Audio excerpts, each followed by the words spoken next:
किरिश का सुनने का गाना। किरिश का सुना। किरिश का सुना। दिल ना दिया दिल ना लिया। तो आपने तो ये वीडियो इंस्टाग्राम में बहुत देखा होगा और अभी काफी ही वायरल हो रहा है, पर आपको इसकी बैक स्टोरी पता है? आइए चलिए जानते हैं इस वायरल शख्स की कहानी क्या है। दिल ना दिया दिल ना लिया तो बोलो न का किया। दरअसल ये एक कचड़ा उठाने वाला है जो जगह जगह पर कचड़े उठाता है।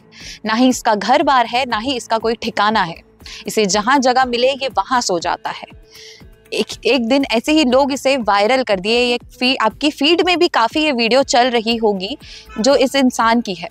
इससे पूछने पर इसका खुद का नाम तक नहीं पता और लोगों ने इसका नाम धूम रख दिया है। 20 रुपया देना। क्या करोगे? दारू पिएगा तो? दारू नहीं पिएंगे हम, 4 रोटी खाएंगे। तो पहले इसको रखो, खाओ अभी तो खाने का चीज है।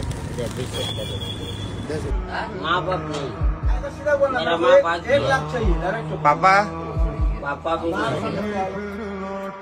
मेरे को मारेगा तो मार।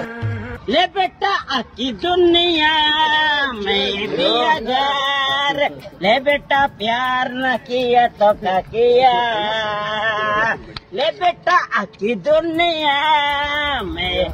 तो ये धूम के वायरल वीडियो से आपका क्या कहना है? हमें कमेंट करके जरूर बताइएगा और हमारे चैनल सीजी भास्कर को सब्सक्राइब करना ना भूलें।